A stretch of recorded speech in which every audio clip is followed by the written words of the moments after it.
What happened? Canon. Hi everyone, I'm Sandrine here on Happy Cool, and look who's back! Kenny! Hello. For the new Game of Thrones reviews. The Mountain and the Viper. How appropriate. It basically all came down to that, yes. That's what everyone was waiting for. It's what they ended on. And it pretty much went exactly, at least that scene, exactly from the books. So let's talk about it. Yes, let's do that. First I want to talk about GILLY and Sam. Didn't I say, when Sam was putting her there, don't do it, Sam, don't do it. This is not safe. What are you doing? Bad idea. Yeah. And I love that they cut to Sam. Sobbing. I should have never left her there. Sam, you only had one job!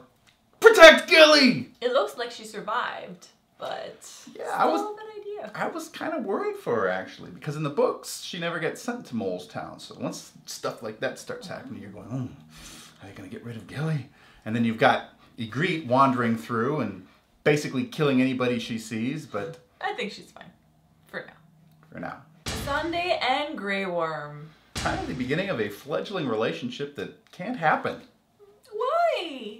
Well, parts of it can happen, I suppose. Maybe he's a great kisser. I see what you're saying. I thought they weren't allowed to be together. I was like, why? Like, is there a rule? No, there's problems. Right. With, I really enjoy Grey Worm's actor. I think that Missandei's actor as well. Nathalie Emmanuel is her name.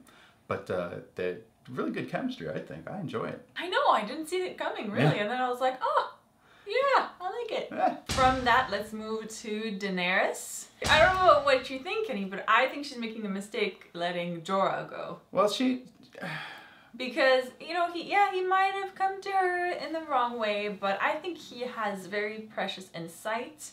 I think he would have been the one to lead her to victory. He's really devoted to her. I don't know. I was like, oh, I see where you're coming from, but I just don't think it was a good idea. He has been her most trusted advisor from the beginning, really.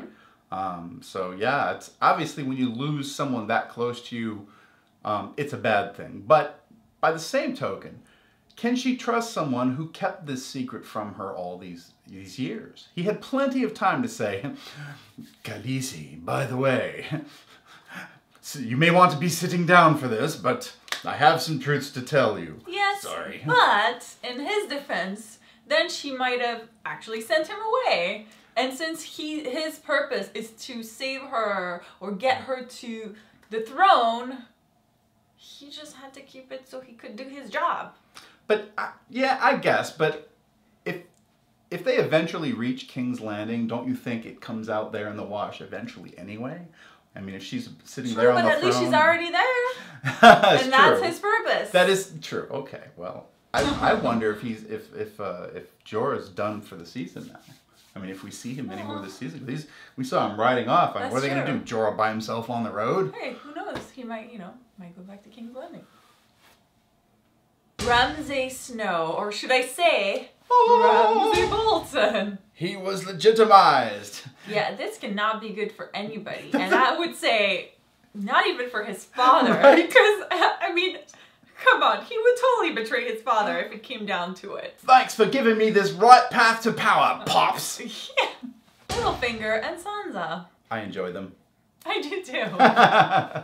The whole time we were watching it, and at the end of her performance, we're all like, Academy Award! Yeah, and the Oscar goes to... The Oscar goes to Sansa Stark. I like the fact that she's finally taking her destiny into her own hands, because she was like, you know what?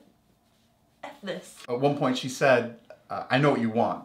And he said, do you? And the whole time I'm thinking, yeah, she does. Yeah, she does. First of all, everything, because you told her that last episode. 2 episodes ago or something. And I don't know if you noticed that or if it's just me projecting, but when she was coming down the stairs, didn't it look a little bit like her mom? It looked a lot like her mom. Yeah. And it looked to me like Sophie Turner had spent a bit of time kind of watching some tape of Michelle Fairley and the way that she walked and stood. And I was like, wow, that was good. Yeah, it's a great touch. I wonder if they did anything to the image to make it look like that. Oh, good question. And Robin. That kid. But it's interesting because now it seems like Littlefinger is kind of molding him to be in his pocket, kind of.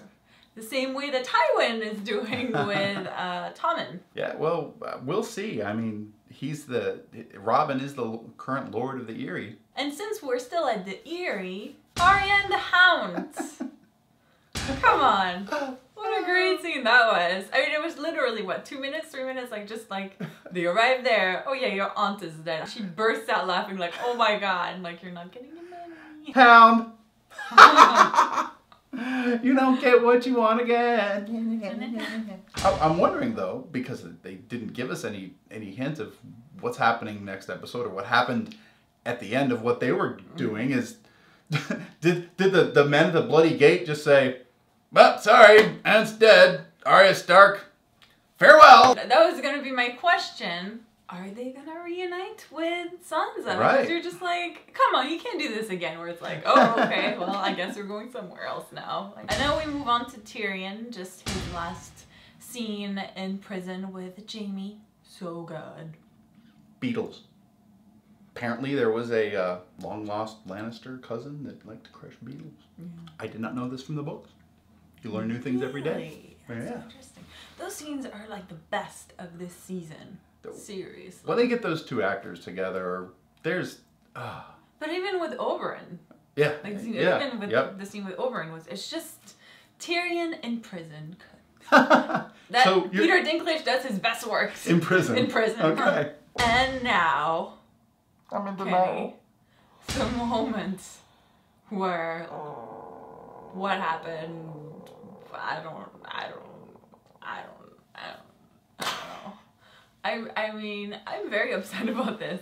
It affected a lot of book readers, and then I think kind of seeing it happen again on the screen, because it was almost literally word for word, scene for scene from the book. I mean, they did everything. So it's like post-traumatic stress disorder. I think it's probably the most upsetting because I actually really, really like the character. And then because you want him to win so bad, and he's winning. And you're like, yes, he's gonna get his revenge. And he's like, I'm not gonna die today. And you're like, no, you're not.